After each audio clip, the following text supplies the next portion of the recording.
we would like to acknowledge the traditional owners of country throughout Australia and support the recognition of traditional Aboriginal law across the nation. We pay our respects to elders past, present and emerging on this land. Hello, I am Jenna Chanel Hayes and welcome back to the Loving Podcast. By now, I think we're all aware of the sheer magnitude of the refugee crisis.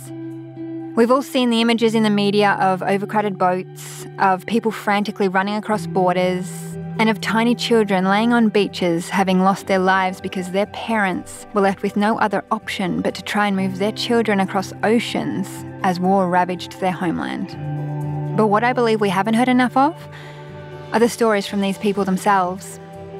Today's guest is here to do just that, here to tell us her story. She was born in Sierra Leone. She was kidnapped as a young girl by rebel forces. She was raped and held as a sex slave through the conflict, and then she somehow managed to escape, and now she lives here in Sydney while fighting for women and girls back in Sierra Leone. Her name is Aminata Conteh-Biger. Hi. Hello. I am very happy to have you here. Thanks for having me, always. I think the more people that know you across the world, the better.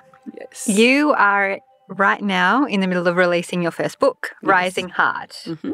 So I read it last weekend in about 6 hours. I couldn't stop. I just had to keep reading. Mm-hmm. It's incredibly powerful. Knowing you and having known you for 4 or 5 years now, and, you know, us having conversations and me hearing about your journey over that time, there was still a lot that I didn't know. And what you have gone through and what you have managed to build on the other end of that and are continuing to build is so inspiring. Thank you so much. I guess there is one day of your life that changed the whole trajectory of your future, the future that you envisioned, your dad envisioned, everybody. Can we talk about that day? Yes, we can. What happened? So just a bit of background. The war had been going on in Sierra Leone since 1990. All the villages around or the district in Sierra Leone have been really destroyed. I grew up in Freetown, the capital city, with my father and 3 other siblings. At school, we really talk about the war because we see people coming from the villages trying to resettle in the city, and the city was getting crowded.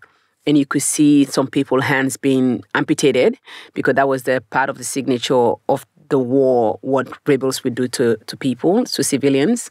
It was close to home, but we always see it far because it's been going on for like years and they've never really entered the capital city. So you've been living kind of relatively a normal life. Yes, absolutely. While the regions around you were suffering. We're suffering, and we're talking about it at school all the time. Like, you don't hear about anything. It was really constant. So it was January 6th. Everybody in Sierra Leone know that the Jan 6, 1999. And I remember it was a school night and went to bed, sleeping. It was in the middle, very early in the morning, about 5:30. And as we were sleeping, we just heard this really almost like you hear this echo coming from the cloud furl of the voices. People running and just almost like a monster chasing them. But damn, as soon as we heard that noise, we knew straight away the rebels are in the Freetown.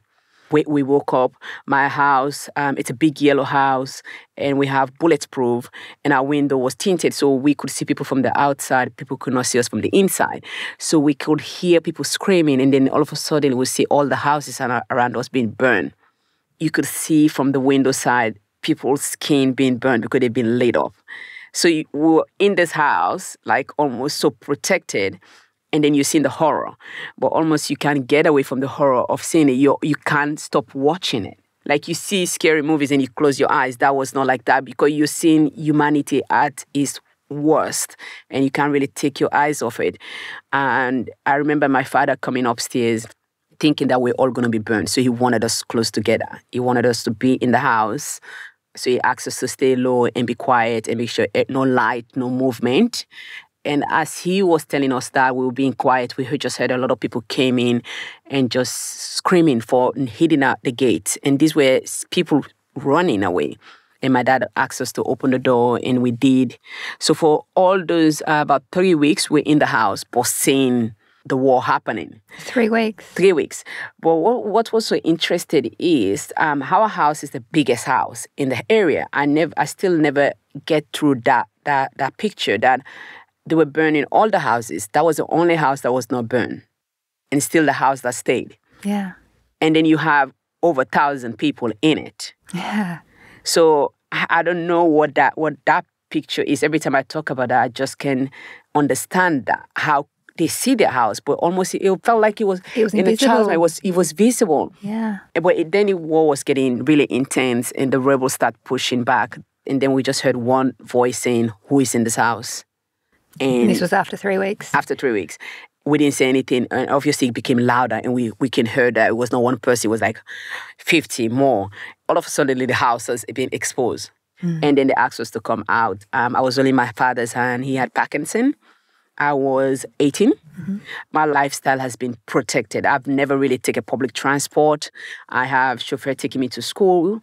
We go to a really good school. My dad was extremely protective of his girls, his daughter. And you were the favorite?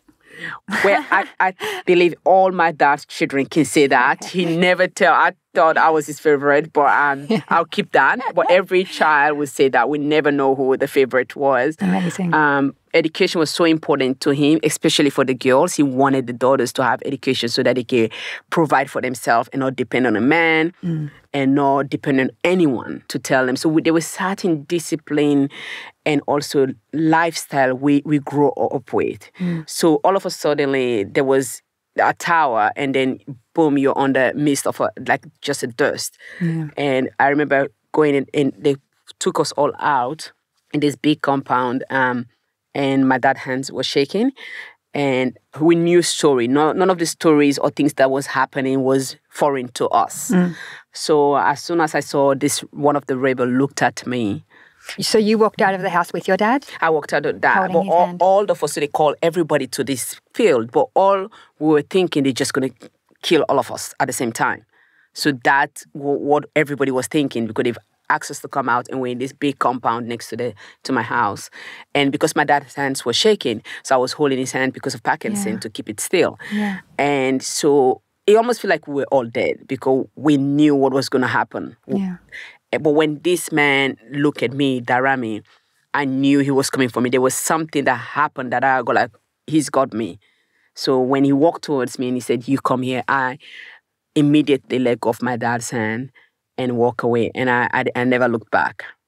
And that has always been the most painful part of my story, because really not even an ant could bite me when I was little. Like, I was my dad provide, and I never wanted for anything.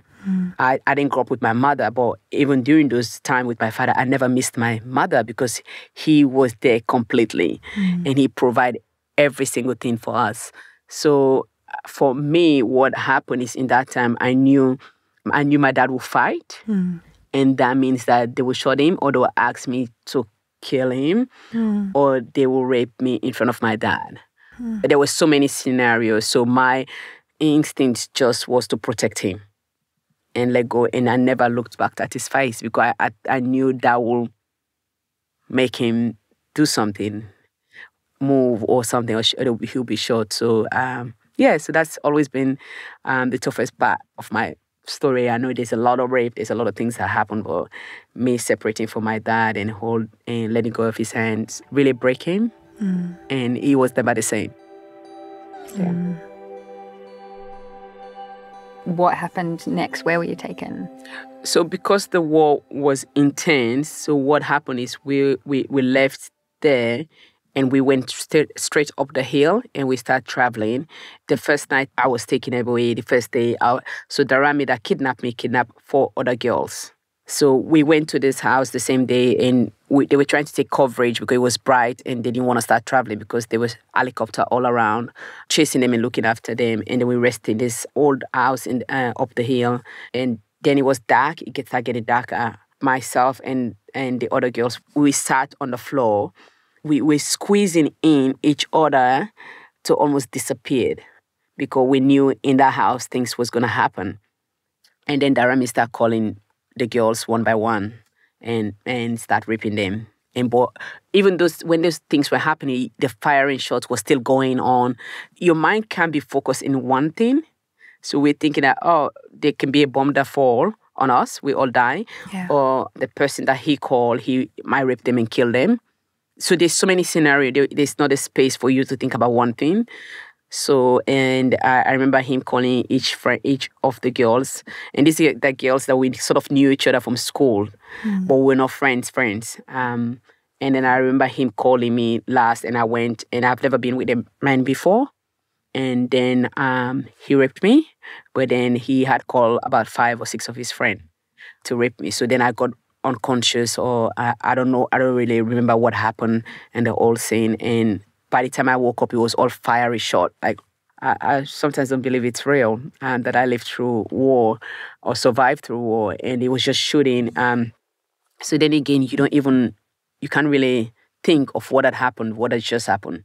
He had asked us to move, so we start moving again at night, and we have to change our clothes to a black, dark color, so it kind of blend with the trees. Yeah. So the helicopter will not see us. And the journey just began, and that became my life for over 7 months, and just running. And sometimes I always remember taking like dead body and put it on top of me and pretending I was dead, because the ECOMOG were fighting. The ECOMOG are the government soldiers. And you got to pretend like you're dead, or somebody will be standing next to you and a bullet just hit them and they drop. There were things going on. So for every moment that you breathe, you just realize that you're alive. And then you keep going. And then some days we stay in a place for like a couple of weeks. And some days we'll not eat for weeks going. For weeks? Yeah.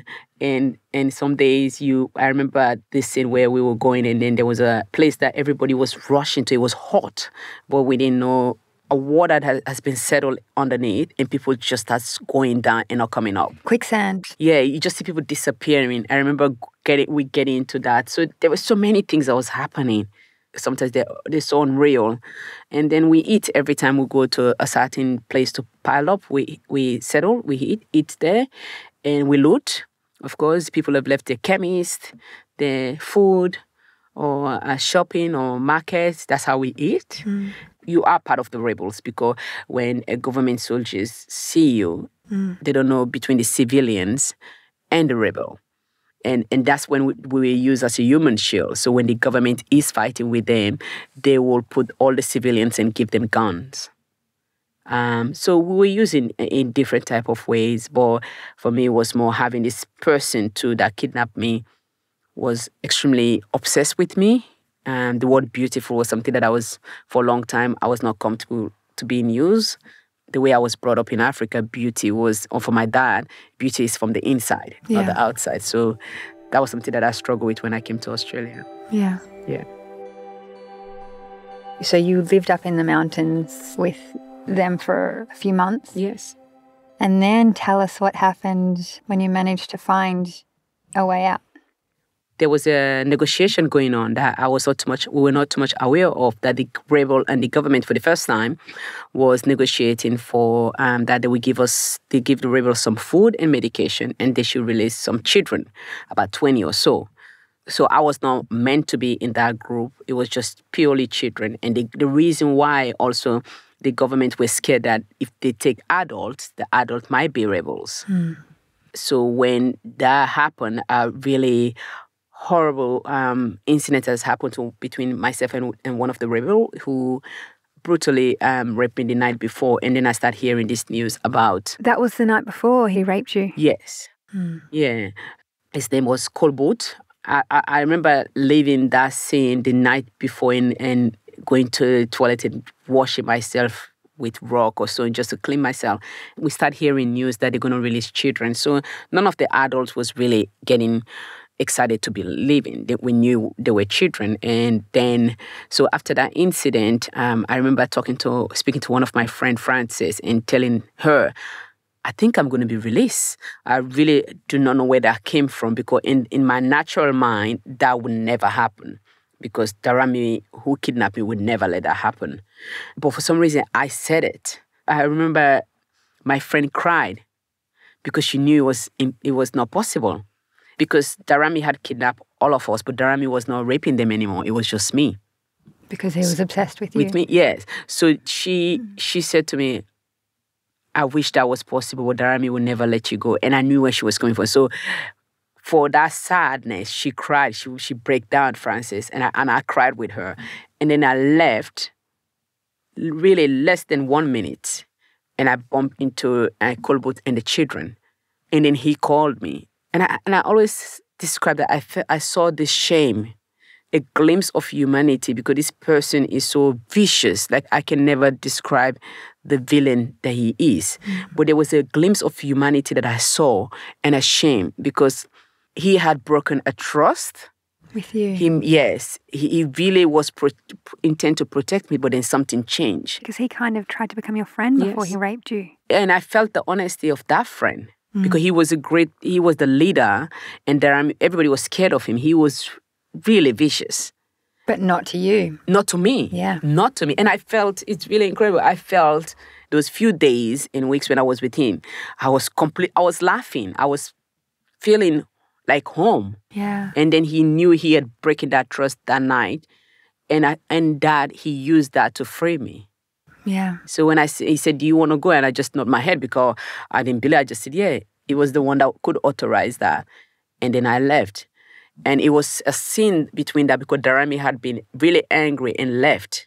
Because if Darami would have been there, the whole picture of that, if Darami would have been there, there was no way Darami would prefer being dead, because he was extremely obsessed. I know people talk about obsession, but that was something first class to experience. So he would have fought. That was the only time he would have fought in Colbert. In that scene, what will happen to if they both fighting? I'll be probably the one that shot. Darami would have gone like, well, he would have done something like that, because they just react. They're on drugs. So him going away, the whole scene, I cannot describe those scenes without putting God there. Yeah. I cannot describe it. So my life never makes sense without God. Yeah. Because the whole scene, the way it worked, like he didn't mean to go away. And he went away for a long time too. Yeah. Until I was in Sierra Leone, until I was in the government hand. In the evening, that's when he came back, as my friend told me. And my friend did not know that I have been released until they heard my name on radio. So the whole picture of that alone, when I talk about it, I'm like, that is a makeup movie. Yeah. And I lived that life. And it's the same feeling of your house, that big yellow house just being protected, nobody touching it for weeks. Oh. Well, everything else around it. Yeah, yeah. Like, that is just God. That is the powers above. Power. Like, really. That's why I always tell people, my life sometimes can be real. When I think about it, it's not just being here. It's about you cannot survive that. How is that possible? So for me, the possibility is God. It will always be. So, because there's no, that can be natural. And so then you were released, and what was the journey to Sydney, to Australia? I got released, and I went home. My friends found out that I was released on television. Darami started looking for me, so I had to leave. I only spent 3 days in Sierra Leone, but I had to see my father. So that was a hard part for me, to see him, because he was not the same. He was so gone. I remember walking up the stairs, and everybody has been waiting in the community. I remember climbing the stairs and opening the gate. At the Yellow House? At the Yellow House. He was waiting. And he was so small. He's lost. He was not the same person. He didn't look the same apart of his sort of cheeky smile. And I remember going up. He started to really maintain his tears or his cry. And my father was somebody that was very vulnerable person expression. He just broke down. I felt him so weak. My dad was a very strong, proud, pride man. He was not there. They had taken something from his daughter. He was not able to protect me, so he failed. So that was the hardest part, because all through when I was kidnapped, I was fighting too hard to see him. And even though I was happy to see him, but he was not the person that I knew. To see him that broken that's always been that really difficult for me. Because when you were growing up, he built this fort to protect you, bulletproof windows, chauffeur to school. He did everything he could to make sure you were protected. And then And then in his hands, that's when that happened. And that's something everybody that knew my dad in my community knew, that even boys could not talk to us when they know that that's our Conteh's daughter. They can't talk to us, they can't come close to us. So that's how people, if anybody knows my dad, the first thing they would say, don't come close to his children. I spent 3 days with him, and every night I could hear him cry. I was upstairs and I could hear him cry. I couldn't tell why he was crying. As a child, I was trying to make sense too. Even though I was 18, I was trying to make sense why he's crying. But I knew my dad. Everybody in our community knew he was somebody that cries a lot. But was it tears of joy or tears of pain? But I also had a sense that it was all of it. So then I went to Guinea-Conakry, and the UNHCR, I've heard of my story, and they just wanted to get me out of the country because Darami had come back looking for me. So, but beside that, the UN wanted to get me out because my release was very public too. So, yeah. And you made your way to Australia. Made my way to Australia. I always tell this story because I think it's extremely important when it comes to refugee and migrant story, an idea of Australian, which it is a beautiful country. People think everybody wants to just run away from where they are. I mean, the people run away from war, persecution, and other things. But with refugees or somebody who have come from a war, I didn't know where I was coming. I was very familiar with Europe. I've never heard of Australia before. I deliberately chose Australia for that reason because I knew nobody would recognize me. I had a choice to go to the UK, to London, to Canada, to US.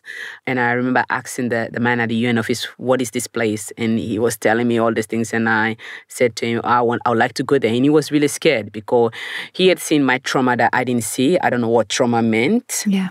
And he didn't want me to go by myself to this country. He thought going to the US or going to our community there. But I was running away from my community in a way because I don't want to be recognized. And then he said, well, because of the shame and all of that associated because of the shame of what had happened, but I didn't want my story. I didn't want to be reminded about my story. I wanted to start fresh. I wanted to do things on my own. I didn't want pity before people to help me. I just wanted to start fresh. And all of a sudden, I was this young girl who could not even take a public transport. Then I wanted to come to a country where I don't know that it was taking 3 days to get to. But that's why I chose it. And then he said, well, if you're coming by yourself, you have to come with someone. And then I asked my sister to come with me because they thought I was too traumatized to stay by myself. And your sister, was she in the Yellow House when? Yeah.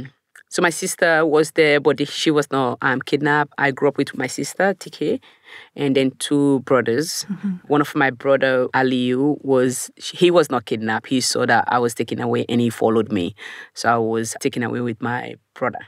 And yeah, he was saved with you. He followed you and then you took him. We came, and we got released at the same time. So my dad had something that nobody had in Sierra Leone, 2 children being released at the same time. Did he see Cold Boot release put you with the children? Yes. And then he went. And he was following you? Yeah, back and follow me. But he was almost shot doing that because if the rebels seeing you trying to escape, that means you're a traitor. You've been shot. When they called him, and I just had to say quickly, he's my brother, but he didn't believe. So they had to pull us apart and ask us question if it matches. And that's when, and then I was quickly smart to think, I'm like, oh, well, he's smart because my brother is very smart. I'm like, he's smart. He'll be able to articulate to the government what your needs are. So he was released with me. So yeah, so this is how I end up in Australia, coming to Australia. I actually thought Australia was Austria. A lot of people do. A lot of people do. I actually thought Australia was Austria because in Guinea-Conakry, where I moved to after the war, because that's where your mom. Yeah, my mom lives, and because it's a French colonized, so they call Australia Australie. So I'm like, okay, this must be Austria, and I knew of Austria. Okay, I'm like, oh, it's gonna be cold, it's gonna be this, and I end up in Sydney. That is hot, which I love. Just like home. Love. Yes, home. Yes. So you landed 2000? 2000 in May, and that was just the Olympics was starting. always say this. I remember seeing on TV Catherine Freeman. Oh, Lord. I didn't know anything about Aboriginal. Yeah. So I didn't know. So we thought she was black. She's black, but she's African. Yeah. We're like, oh my God, she's African. So we were always, during the Olympics, we were always cheering for her. Amazing. I had to learn about the Aboriginal culture. And we're like, oh, this is, that was all new. That took me a long time for me to absorb. We just claim her to be African. Yeah. We're like, she's African. She's winning all it. the races. She's winning all the races. And running athletics is such a big thing in Africa. Yeah. So we're like, yeah, she got that genes. So that was beautiful to see. Well, she was the only colored person. Yeah. Again, we didn't know about race and all that. So that was a thing. That was an issue. Yeah. So she was the only colored person and we just claim her. Yeah. Yeah. That's one thing I think we should talk about. We're both reading this book, or we both have been reading this book, Caste. And one thing that Isabel says is Africans don't consider themselves black until they leave their country and go to the UK or the US or Australia. So colour isn't something that is, categorised. No, like not at all. Yeah. So when you landed here, what was your experience? Well, it took me a while to understand what the issue was. I have to say it took me a while to go like, what is the deal? When people when they look at you, but as time goes, you start to go like, oh, I'm treated differently. Then you're trying to sort out why. People are treated different in any part of the world. So I know of those things. Like I grew up wealthy, but my dad was always close to the poor, giving to the poor. He didn't shift us away from that. But school, you get people that are favored, so I knew that. But I was trying to understand why it was so heavy, what was behind it if I would go to the beach and somebody move. Even though I didn't know about race, but I knew there was something there. So I remember that happening in Cronulla Beach. I remember kids start asking me at school if I've seen lions, if I've seen elephants, if I've seen snakes, if I've seen monkeys. And I'm thinking to myself, like, why are they asking me all these questions? Animals, they're animals in Africa. We think animals is everywhere, for me anyway. And then I started thinking, well, I've only seen lion at Taronga Zoo here in Australia. So I was like, I had to come to Australia to see lion or elephant. I've never seen an elephant in my life. Or snakes. I see chickens and goats, So that was really crazy. But then they asked me this question. They go like, have you eaten rat? And I'm thinking, why would somebody eat rat? And I didn't get that. And then I was watching a TV, and then World Vision came. And then I saw a boy holding rats. And then I go like, oh, they think black people eat rat. So for me, it was like, oh, they see it on TV. So you can't really, I'm not saying you can't blame them. That's what charity is raising money over. You have to put a child holding a rat. What was he doing holding the rat? Was he... So they were saying, they were talking about starvation, he's so poor, he can't eat. Right. So that's why they asked me if I eat rat. Right. So I think it's just moving. And for me, it was hard because when I moved to Australia, the school that I went, I'm the only black. I thought I was cool. I thought I was so cool. I'm like, I'm the only black person here. This is so cool. So I was protected from things that I didn't know what it was about. And if I do my hair extension, and I'll get more attention. I'm like, what is the deal with extension? Because I have different hairstyle. I'm always happy with myself. So sitting by myself wasn't thing to me. So even if when the kids leave me to sit by myself, like when they don't want to sit with me, I felt lonely. Yeah. But the lonely was more missing my family. It was not like I was lonely sitting by myself. I would eat and go to class. Yeah. And I was fine. But the loneliness that I felt mostly was my dad. And my sister and I have had different experience of life because of the war. Yeah. So she was going out and studying, and I was like, what is happening in this whole place? And then I started experiencing just little things. I mean, okay, I think the first black person I came across was I learned about Halle Berry. I didn't know who Halle Berry was. And I'm like, oh, I want to be a model. Then I'm like, that's a job? Really? You just work like that and that's it? You get paid? And I remember seeing that. And then I started coming slowly with people. Because once you find one person, you find the people that are related to her. So that's how I came across Oprah, Maya Angelou, Toni Morrison. We love Muhammad Ali. I didn't know anything what Muhammad Ali went through. No, we just know Muhammad Ali, Boumaier, like boxer. I didn't know all the story about Muhammad Ali, nothing. If you ask anybody in Africa about Muhammad Ali, they go like, he's a boxer. We didn't know what he had to go through. So then I started listening, watching documentary stories like these people. Then I started learning about race. Oh, slavery. There's a thing called slavery. Oh, okay. Black people. Oh, it started from Sierra Leone. Oh, this is why Sierra Leone is called Freetown. In the capital city is called Freetown because that's where they freed the slave. Wow, I'm from Freetown. I didn't even know that. Because our stories are not taught. Yeah. I'm from Freetown. I didn't even know Freetown was around because of that. They call it Freetown because that's where they freed the slave. I passed around this place called Cotton Tree where my school was, close by. I didn't know that was the place where they dropped the slaves. Wow. It's so incredible because our stories are never told. Yeah. So by the time I started educating myself about things, I'm like, oh, wow.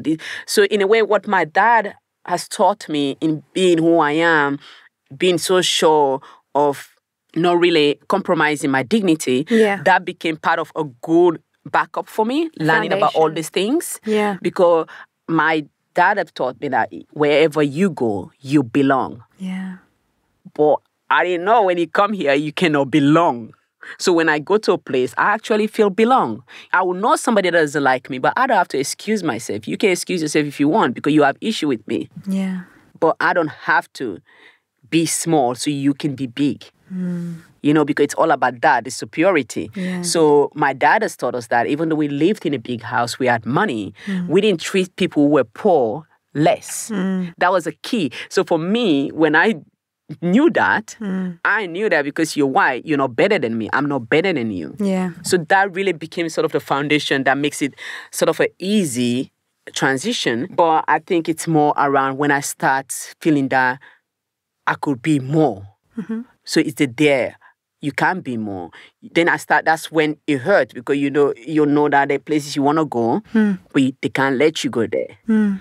I think that's when I start feeling more the race part. Right. Like that's when it started hurting. Yeah. And the things that people don't have to say something. It's what they do, how they treat you. Yeah. And that's when the feelings start coming in. But before the feeling could not come in because I was just living. Yeah. So it's more when you dare to be confident and saying, I want this. Or I can be this. Or I am this. Yeah. And because now you're getting from me being a teenager growing, living life every day. Yeah.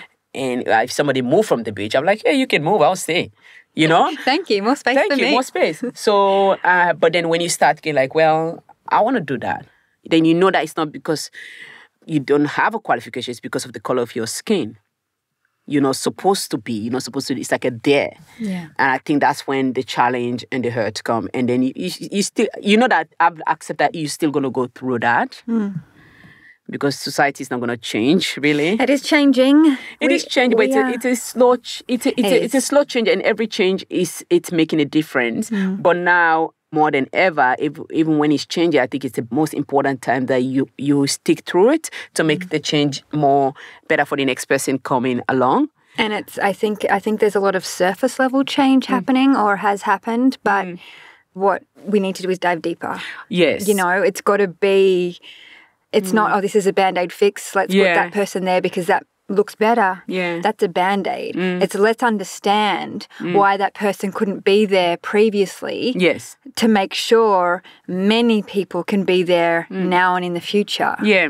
Yeah. There's got to be that understanding, really, really deep. Really deep. Work. Yeah, there's going to be that understanding it. But I also think that in that form to be equal, if you're used to being high, so high, and you've been taught and you feel like you're better, to give it up, that's a big thing. It's not like, I'm not saying that they don't want to, they don't even know how to. It's a lack of self-reflection. Yeah. So it's not, so that's why the journey is a bit slower because you're saying, we're equal, but they've been really taught something. So that's the hard part. That's the hard part. Somebody saying, I'm going to treat my staff equally. And you think that, but I want that person to progress more. It's happening. It's like you're giving up their identity without knowing that was their identity. Yeah. So it's not by no means that people don't want to think for the world to be better. People know that for the world to be better, it has to happen. And they have to be better. Yes. And that's the thing when it comes to white society. That's where the growth needs to happen. Yes, that's where the growth needs to happen. That's where the ignorance exists, the unacknowledgement or the just complete lack of awareness. Yeah. And the privilege thing. Like, being a white person living in a white society, you've never been forced to understand anything. No. Because it's easy. Life is easy. It is easy. It is easy. You know? Nobody wants to be... Like these are saying that white people like the black culture, but not to live the life of the black person. Yeah. They know what I think people understand. I never wanted to underestimate that people don't understand what it feels like. I think everybody understands. Everybody know what it feels like to be less, but to be less because of something you can't change. That is different. You know, and we all have been treated less in some way or form. And we know what that feels like because it's a human connection. It's the one thing that connects us as human, how we feel. How somebody makes you feel. You can have everything in the world, every money in the world. If somebody makes you feel less, that's ouch. We all know that feeling. Yeah. But to know that that person is going to feel that way of something that they cannot change, of who they are, what they look like, their appearance. That their mother has always lived that way, that their father, that their grandparents. So that's really deep. I think that's where the work is. Yeah. I very much understand that. And it's a hard thing to get to. I know that's going to be another 20, 50 years. I feel like human beings, we have amnesia. We forget so quickly. Like I tell you, there are people that I know that have read my book. They will still say, aren't you lucky to have that person with you? And I said to one of my friends, have you read my book? Lucky to have what person? Like, for example, if there was an event and I have one of my board members who are Australian or whatever, the way, if I say, oh, wow, it's so good to have this person that you've called to do your film with you, you're so lucky to have that. No, I'm amazing. Right. But the idea of me being that savior next to that person, I can understand where it's coming from. And I still go like, how can you read my book? You still miss that glimpse of it. Because the way the tone they are saying it is the tone. It's still, it amazes me. I go like, whoa. Yeah. And I'm thinking like, they're ready to give up that part or that part? No. When something is so ingrained in you, everything is a practice in life. To be spiritual. What did you say to that person? I said, have you read my book? I don't think you get it. Stop telling me what that person is doing for me. I'm equally doing something for them. And what did she say or he say? Then the difference comes. But that's not what I meant. Because we're in a place where I'm being talked about. And all of a sudden, you got to bring that person in. But when somebody's talking about you, and then all of a sudden, all the time, and they constantly bring somebody else as if you cannot be you because of that person. Hopefully you planted a seed that that person can go away and be like, what did she mean by that? Is that how I came across? Yeah. Oh, what do I need to do to, hopefully. Hopefully you planted a seed. But I think, again, it's that conversation, having that uncomfortable conversation, because most of the people, most of those things will happen to the people that are closer to you. That's when we don't speak. Yeah, I've started to. yeah, I know. We started to. But that's when, because that had to happen, and they go like, come on, please. So that's when we started to, because you feel like that person knows you enough to go like, enough. Yeah. And I think that's where we go like, okay, when the uncomfortableness, and that's when the speaking up is hard. For when something is being done to you, when somebody else is there, and are they speaking up? You know, that's where change happens. That's where changes happen. Whether you get the message clear, if you speak up, you are even a better friend to educate your friend. 100%. Because people know when their friends are saying the wrong thing. And even not their friends. People, their family, people or we know. People. We know. Yeah. Oh, they're speaking up. Yeah. So that's the change that needs to start happening. You don't have to be loud about it. You don't have to be anything about it, but you got to speak up. You got to say something. Yeah. Even if that person think that, oh, well, I didn't mean it that way. But let them be aware and conscious about, well, if you didn't mean it that way, that's what it sounds like and that's what it feels like. It's about what you meant, and then you can correct it next time for the next person.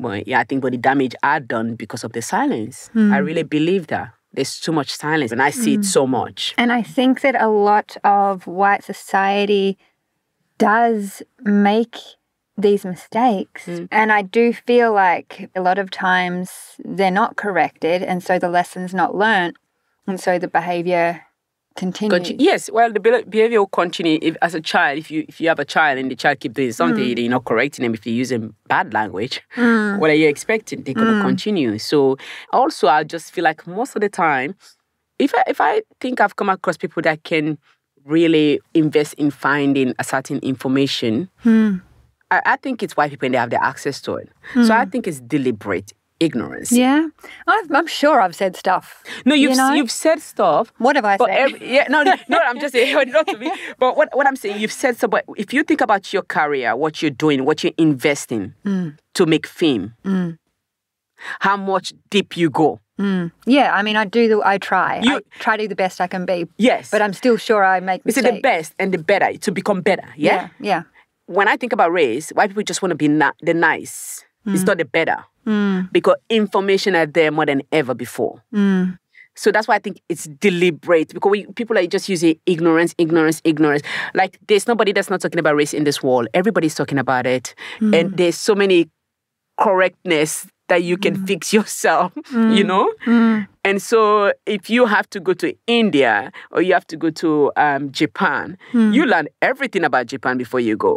You don't just pick up and go like, I'm going to go to this country. I'm going to go see the gorilla. You learn everything about gorilla. You learn everything about that area. So you don't want a gorilla to crush you.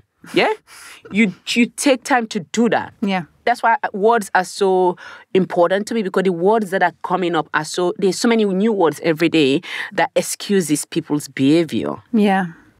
I really believe that it's deliberate because, and this is why I don't use the word empowering. I think the more you learn, if you want to learn something, you learn it and you get a sense of responsibility. Yeah. And the responsibility is not where people want to be.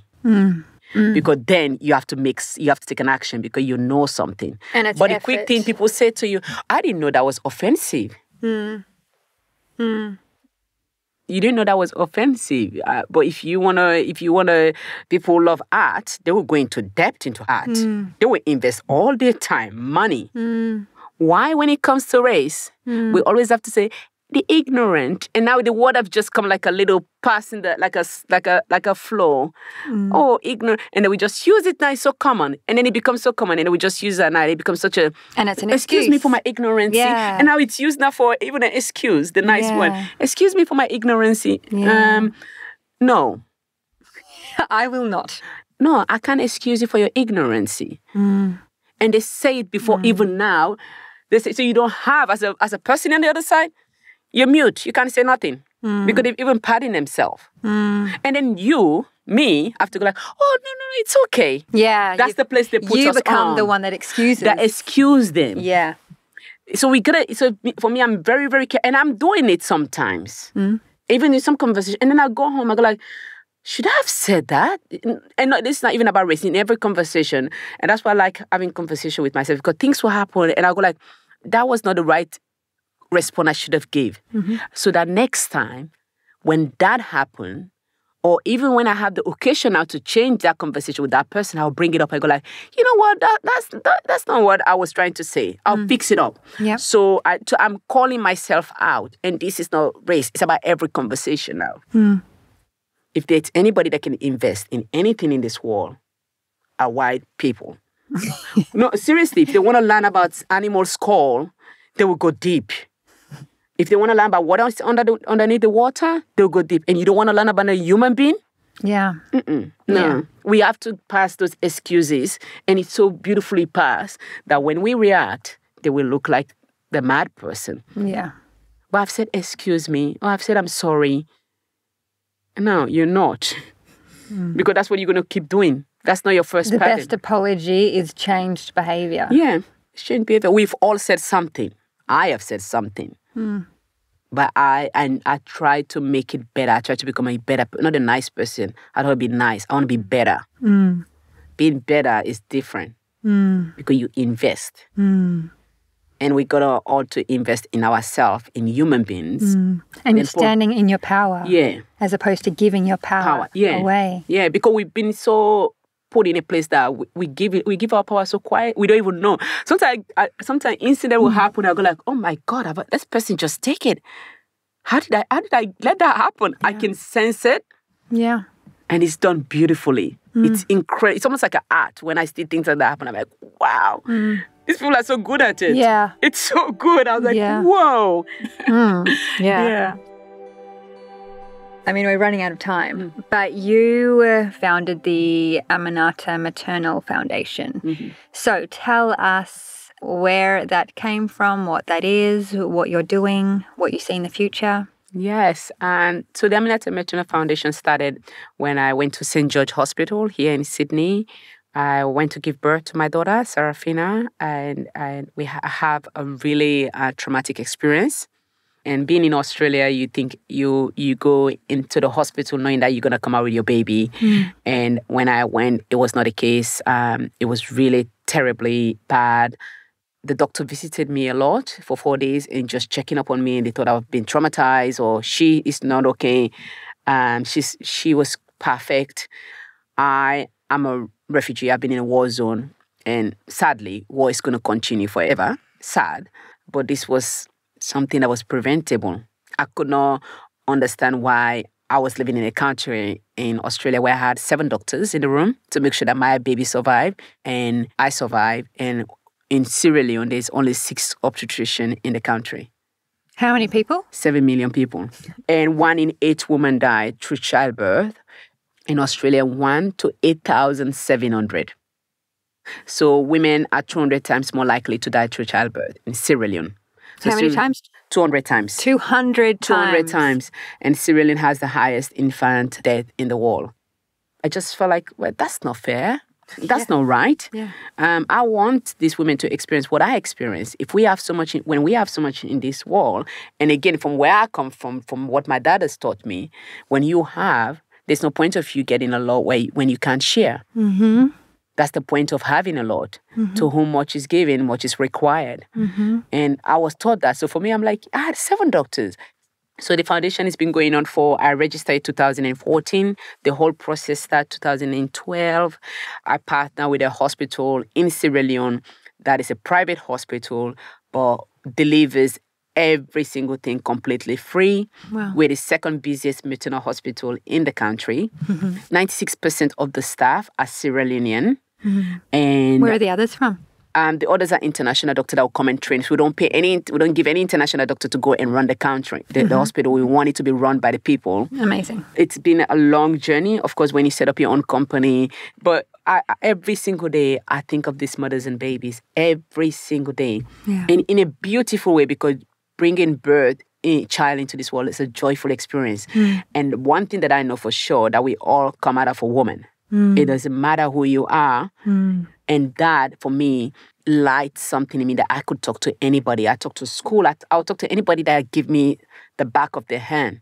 I'll speak to them because this should not happen. And childbirth should be the beginning of human rights and human life. And I always feel like the reason why there's so much problem in the world is because from birth, society have told you, even though you don't have a choice of who you were born to or what country you were born in, that you are less.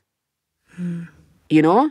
This is a lot of parts in the world, even in the US. Yeah. You know? Yeah. Because you are not given the same right. I mean, it's just to have a baby. Yeah. If a woman can do that, they'll be able to provide probably education for their children. Yeah. But if you have 1 in 8 women are dying through childbirth, how can we not solve beginning of birth first? Yeah. That is preventable. You don't need research. You don't just the need to, and then that comes the education part. And the resources. The resources. I'm really passionate about it. We're in our 5th year. The plan is we have a children's land that the government is giving us next to the hospital to open a children's ward. So I have to raise 1.5 million to build that. I'm really excited about that. Easy. And my dream is to build that hospital. Amazing. Yeah. Oh, and where do you want to build that hospital?